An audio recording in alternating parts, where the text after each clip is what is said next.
李长寿飘然登场，一袭白袍，长发飘飘，瞬间便让黑石峰陷入沉静。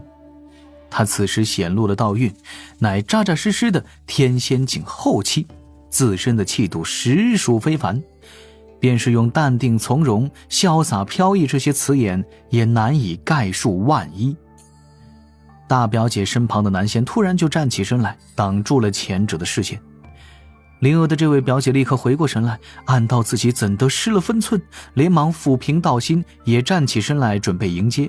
倒是灵娥，一缕白烟缓缓飘起，灵娥双眼化作了螺旋圈，身子如同柔软的海草在左右摇摆，歪到了九羽狮的怀中。她妙目如丝，话语轻摇，柔柔地喊了一声：师兄。李长寿对他含笑点头，先是脚尖点地，而后靴跟落稳，长发与白袍下摆，不停地摇晃，温声道一句：一炉丹药刚刚炼罢，未能去山门迎接二位，还望海涵。正此时，少许微风飘过，李长寿身上散发出淡淡的极品灵丹才有的清香，让那个年轻男仙精神一振，略带震惊的注视着眼前的李长寿。炼丹大驾。灵娥，李长寿轻轻皱眉，语气却是从未有过的温柔。怎的坐没坐下？灵娥连忙坐直身子，妙目瞪着自家师兄，努力地让自己小脑袋转过来。这是什么情况？师兄怎么突然不低调了？这不是我亲手为师兄缝了1年多，但师兄觉得太张扬而选择封存的袍子吗？难道师兄看上了我家表姐？这个好像不太可能。但是云霄姐姐，师兄也是犹豫很久才试探性的动心。灵娥脸蛋红彤彤的小声问：师兄，你怎么来了？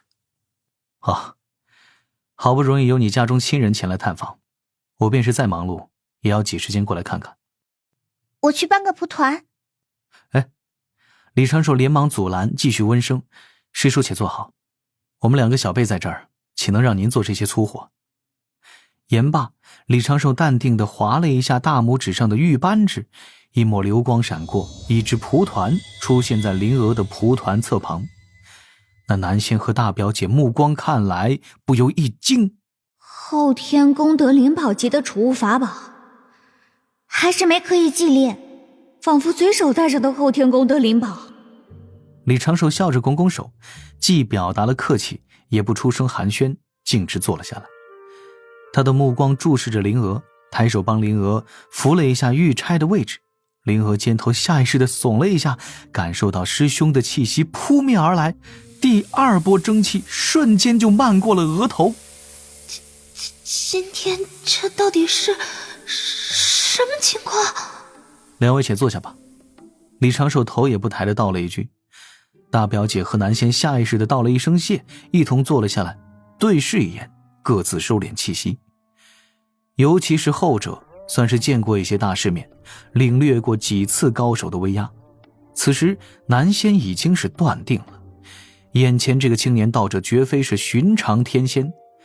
对方这般淡定从容的风度，这一份清静无为、怡然自得的气质，道友如何称呼？灵娥的师兄。李长寿继续温声说着。灵娥的大表姐柔声道：道友没有道号吗？李长寿微微皱眉，言道：我与2位之所以会有交集，是因我师妹。我知你是我师妹的表姐就足够了，咱们不必有更多交集。大表姐面色有些尴尬，有些不知该如何应答。那南仙刚要开口，李长寿淡定地转了转手指上的扳指，南仙顿时将话语给噎了回去。这种在3000世界之中修行成长的势利子弟，都非什么愚笨之人。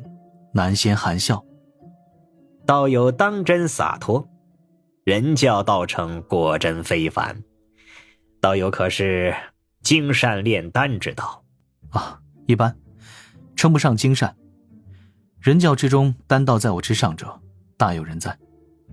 李长寿轻轻转了一下扳指，几道仙光闪过，矮桌上顿时摆了几只瓷瓶，瓷瓶口还都是打开的，阵阵仙光缭绕，却没有半点药香飘出。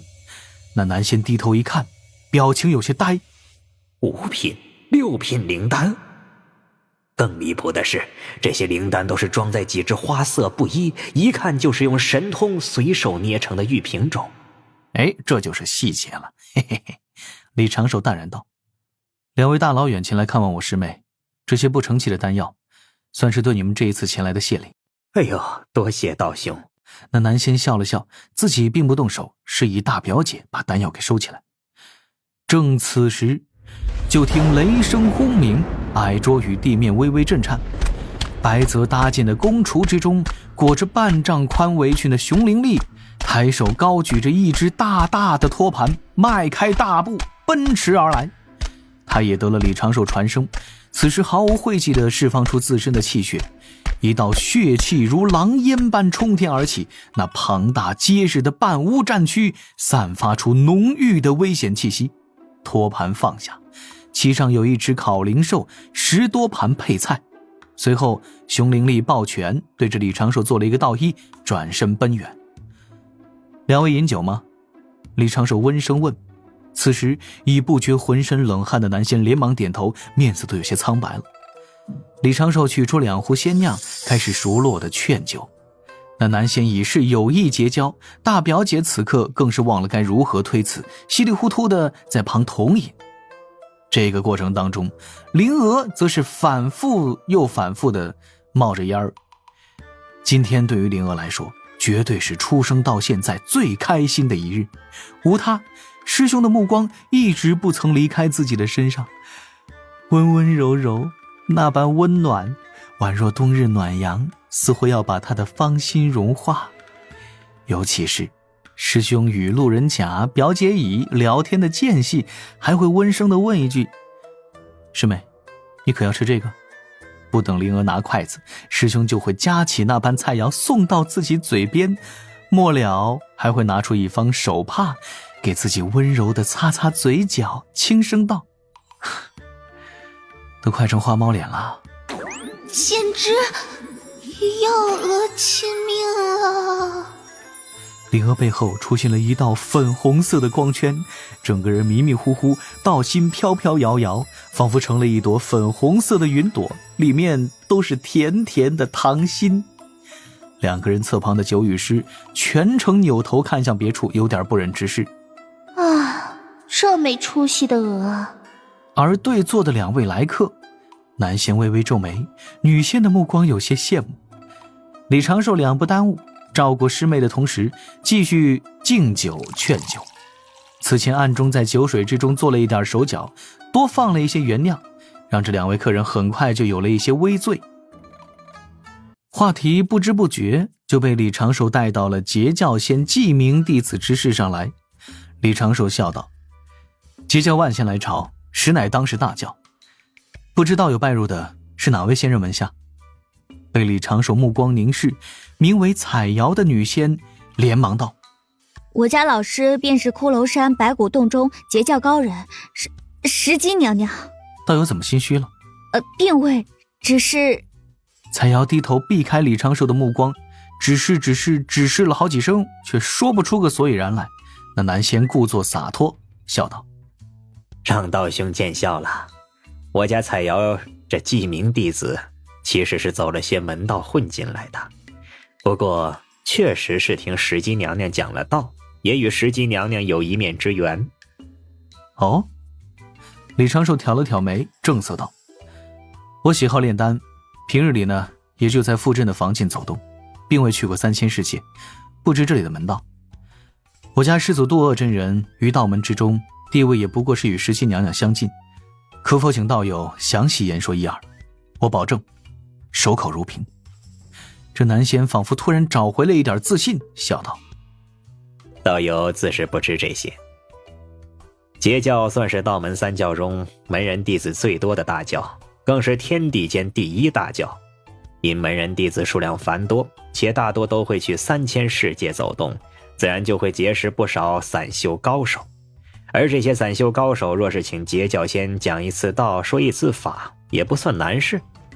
按洪荒规矩，听一次讲道就可算作是记名弟子。久而久之，就有了专门去做此事的散修高手。不同截教高手的记名弟子已是明码标价。再有一些截教仙人名声不显，过得并不如意，也会以自身为引，去请那些截教真正的高人现身。能遇上一次石矶娘娘讲道，且将彩瑶安排进去，可是花费了贫道不少心血。彩瑶微微皱眉，并未多说什么，低头不语。哦，李长寿眼前一亮，笑道：哈哈，三界之大，无奇不有啊，外面竟然还有这般名堂。实不相瞒，我有一位散修好友，也想混一个截教圣人弟子的记名弟子，如此确实比在这般仙宗之中根脚更深厚一些。不知道有具体花费了多少心血。南仙抬手伸出3根手指，李长寿恍然大悟状，故意道：哦，只是区区3件后天功德灵宝就能换来截教仙记名弟子的根脚。此时他给自己的人设就是傲气的炼丹师。不，道兄误会了。这南仙尴尬一笑，解释道：纯净灵石300担足矣。哦，才这些啊。李长寿挑了挑眉，嘴角轻轻一撇，心底暗自轻叹。此时总算是知道红莲为什么会崩溃了，也总算是知道为啥通天教主诚心找了这么多年的混沌钟，而混沌钟看到通天教主的影子就开始撒丫子逃命了。截教把摊子铺得太大，这般此前没人重视的小事，却成了拖累截教的秤砣。此时点到即止，自己多问反倒不稳，知道暗中存在这种事，稍后调查就是了。对坐的南仙微微一笑，身体前倾，低声道：道兄，这3千世界中有大批高手缺灵药，诸多仙道势力缺灵丹。以道兄之能，若是与贫道联手，不出100年，便是请截教内门弟子来单独讲道收徒，也并非不可能之事。道兄乃彩瑶之妹的师兄，我是彩瑶的道侣，你我自当互相信任，共成大事。道兄可愿联手？一起掐灵石？李长寿淡定地摇摇头，笑道：我炼丹只为修道，对灵石毫无兴趣。这南仙笑容一僵，但是随之李长寿又道：我倒是可以介绍一位炼丹水准凑合又颇缺灵石的好友，但是能否说得动他，就看道友你的本事了。哦，南仙再次露出春风般的微笑，端起酒杯对李长寿敬了一杯水酒。多谢道兄提携。客气，不过是举手之劳。李长寿象征性地抿了抿酒樽，他心底轻叹，这一次只调查不出手，避开灵娥表姐一家吧，毕竟是师妹的亲戚啊。师兄。侧旁传来一声呼喊，李长寿扭过头，却见灵娥屏住呼吸，目中满是水波，右手持玉柱加一块精挑细选出的灵兽肉，另一只纤手接在下面，慢慢地凑了过来。李长寿很自然地张口，对着灵娥眯眼轻笑，轻轻眨了一下眼。那天灵娥记忆中迷迷蒙蒙的，到处都是粉色的光斑。她只记得那天的阳光很暖，师兄的笑容也很暖。自己晕晕乎乎在丹房之中清醒过来时，摆在他面前抄写文字经的石板也很暖。金鳌岛，一道传信玉符自南海破空而来，直直飞往高空，凭空消失不见。不多时，多宝道人的身形一闪而过，挖出了一条土洞，朝着东胜神州某个方阵而去。在赶路时，多宝道人按照李长寿信中叮嘱的那般，开始仔细的变装，换上了一身锦衣，改变了些许面容，收敛自身道运，备好一批4品5品的灵丹。他倒要看看，到底是谁，又是如何拖累了截教大运。天地无穷岁，一动全挖穿。东胜神州临近东海的一座繁华防镇，依旧如往常那般人来仙往。名山大川藏了不知多少炼器士，仙门名宿也需异物换物，灵石、丹药、宝材便是洪荒绝大多数防镇的三大支柱。当然了，天涯阁分阁所在之地，洪荒服务业也占很大比重。多宝道人比和李长寿约定的时间提前了半个时辰抵达，收敛起自身的威压和气息。多宝道人双手揣在袖中，就多了一分天成的土财主气质。嘿嘿嘿。长庚爷说今日有一件大事儿，可知晓是谁拖累了咱们截教教运？莫非跟散修有关？多宝道人如此思索着，刚在防阵上走了2步，就听到李长寿的传声入心。多宝师兄，前面有一个丹药铺，从丹药铺侧旁的小巷走进去，走100步，穿过几重简单的幻阵。多宝有些不明所以，朝着李长寿所说的方向看去，淡定的点点头，迈步前行。那里藏着一个有些糟乱的街巷，摆着不少地摊，弥漫着一股阴森恐怖的氛围。多宝道人对此不以为然，这个防阵他翻手就可以移平，自不会有太多感觉。淡定地走入小巷，穿过幻阵，抵达了那条隐藏的街路。李长寿的传声又来，引着多宝道人去了一处角落，7拐8拐，多宝总算是将一只纸人揣入袖中，与李长寿碰了头。刚见面，多宝道人就是大师兄3问：咋回事啊？怎么个情况？此间是谁在算计？李长寿的纸道人叹了一口气，对多宝道人传声：咱们先到地方准备好，我将此事慢慢的告与师兄。